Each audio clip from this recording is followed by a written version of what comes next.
Om Ajnanatimidandasya Jnananjana Shalakaya Chakshurunmilitam Dhena Tasmai Shri Gurave Namah. Would you happen to have a Bhagavad Gita in this building somewhere? I thought maybe. Thank you very much. This is there's a lot of history that goes into a book. And just the printing of a book is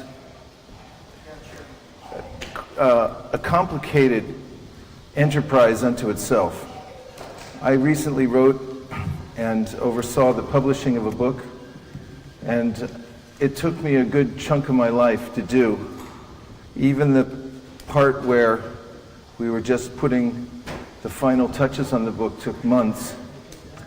And to be able to get the book out into the world was an intensive activity. So oftentimes when we have a lot of something, we might take it for granted. But in human society, books are highly revered. In fact, libraries I've always felt were a great sign of civilization. And we know of people throughout history who have improved themselves just by regularly going to the library and sitting down and reading books. And what's in a book actually, why is it interesting to human beings? And by nature, we're interested in knowledge. And this is because, as Krishna says in the Bhagavad Gita, all of us, all living entities, are part of the supreme living entity. And we're conscious beings. And the nature of consciousness includes what is known as the chit potency, or the ability to appreciate knowledge.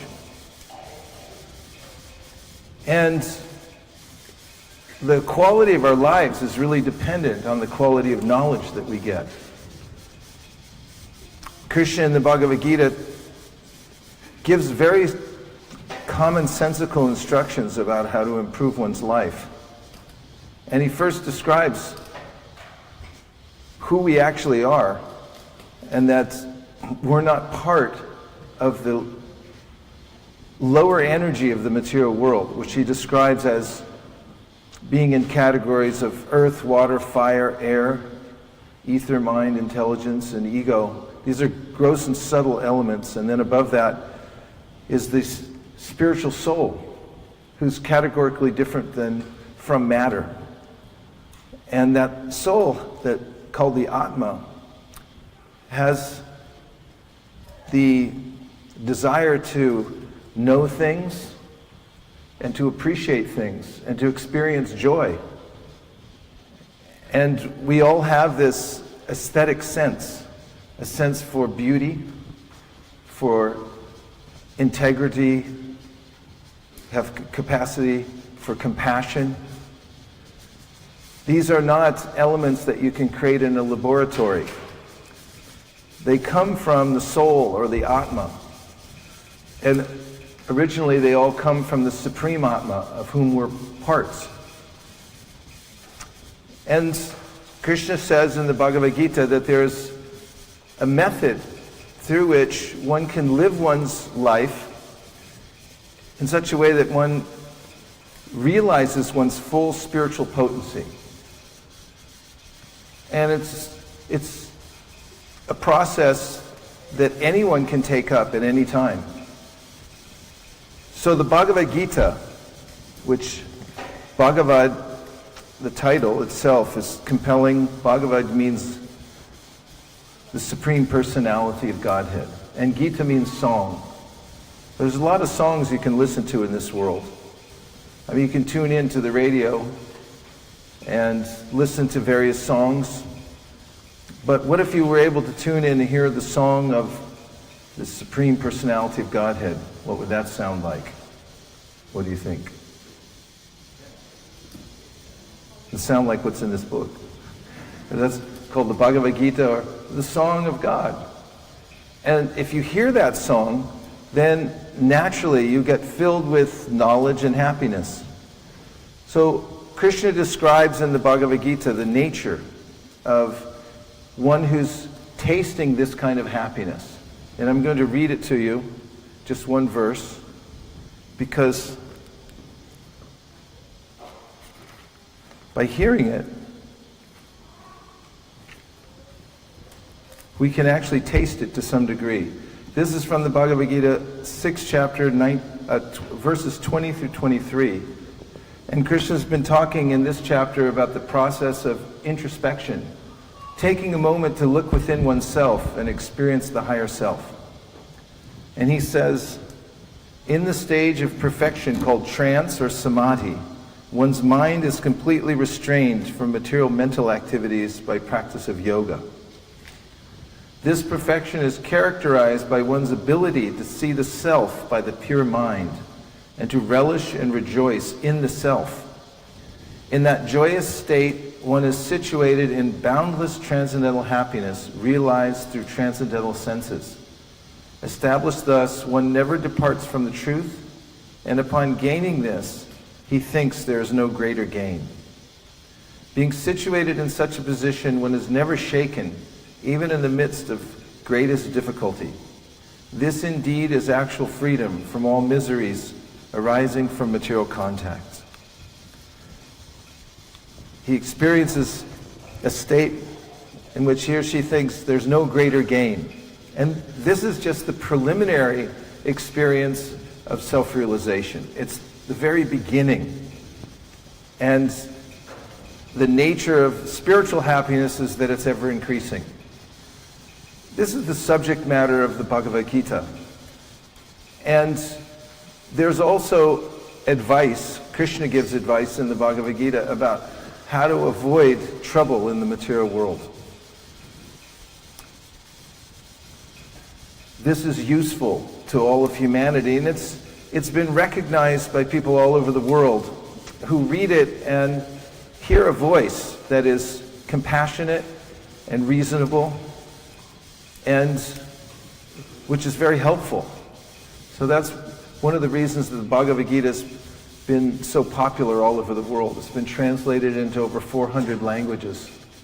People read it and appreciate it as a universal message that everybody can relate to. So back to books. I mentioned how hard it is to put together a book and the very miracle of a book. Previously, books were written on things like shells, even leaves, and they were copied by hand. Not so long ago, just a few hundred years ago, until the first printing press came out. And now we have high-speed printing. We can mass-produce books. So it's easy to miss them. But actually a book is a container, and it holds idea seeds. And when these containers go out into the world, the seeds spill out, and they go into the hearts and minds of people, and they implant themselves there, and they grow, and they transform the world, one person at a time. Therefore, all of the great spiritual teachers of the world have left behind them literatures for posterity's sake, for passing on the message that people could easily imbibe themselves in future generations.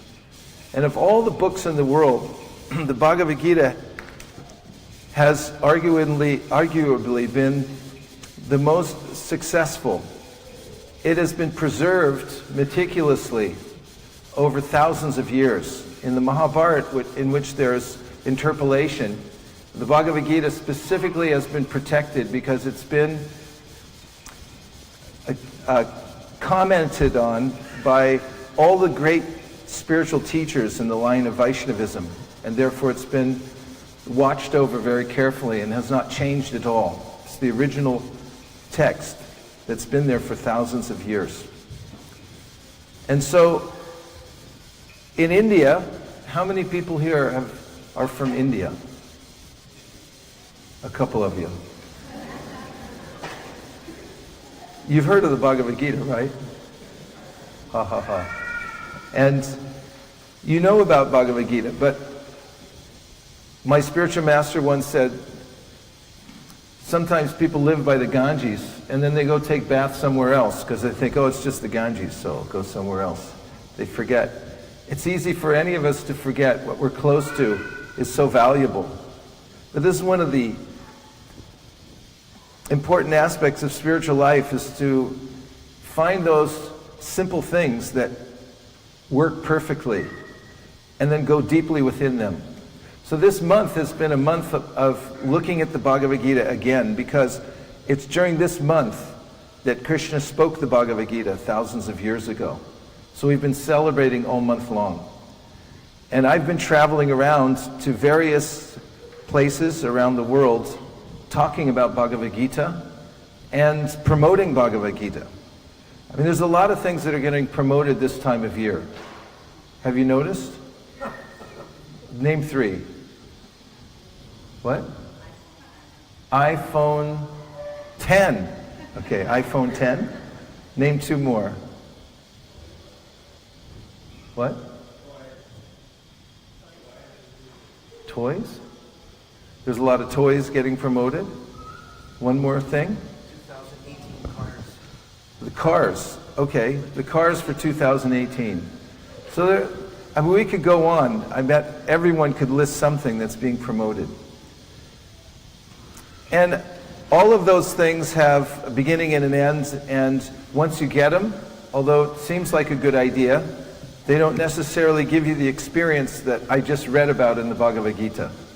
But the Bhagavad Gita does give this experience, and it introduces the practice that everyone can take for themselves, even if they live at home, in an apartment, wherever, whatever situation one's in. One can take the advice of Bhagavad Gita and immediately experience spiritual happiness. So my spiritual master came to America and he brought with him his translation of Bhagavad Gita. And he asked us to make it available all over the world. And since then, the International Society for Krishna Consciousness, through our publishing arm called the Bhaktivedanta Book Trust, have distributed hundreds of millions of these copies of Bhagavad Gita in hundreds of languages around the world. And still, there's a lack of spiritual knowledge in the world, comprehensive spiritual knowledge. So we're going on promoting Bhagavad Gita to people everywhere and presenting this as an opportunity for everyone to relook at the Bhagavad Gita, go deeply within it. Just by reading a few verses every day, one becomes perfectly spiritually oriented. And also, it's the greatest gift to give Bhagavad Gita to others and allow them to read for themselves what Krishna is saying in the Bhagavad Gita, which is for every living entity beneficial. As Krishna says in the Bhagavad Gita, a real knowledge means to come to understand the difference between the body and the self. And he says that the self is imperishable. It never dies. And this is something that one could miss over 1 week or 1 month or 1 year or over a lifetime, and simply go through life in full anxiety, thinking that this lifetime is the all in all, and not remembering one's higher self. So the Bhagavad Gita is arguably the most important of all products that one could promote in the world, because it's a universal message and it gives knowledge that is completely accessible to everybody. So we've printed at our book trust in Los Angeles, we've printed hundreds of thousands of copies this time of year, and we're placing them in libraries, in hospitals, in schools, and prisons. And now we found recently that 65% of the hotels and motels in North America are owned and run by, do you know who? The Gujaratis. Mostly Indians, the Patels, which is an unprecedented opportunity to make Bhagavad Gita available to everyone around the world. And a member of our congregation in Silicon Valley one morning, several years ago, came to me and said, "Hey, I have an idea. I'd like to put a Bhagavad Gita in every hotel and motel room." And I said, "Please start right away." And it became a well-known campaign very soon because we were on television and people took notice. And now, just over the last few years in our campaign, we've placed, we're approaching 500,000 Bhagavad Gitas that are in hotel and motel rooms across North America.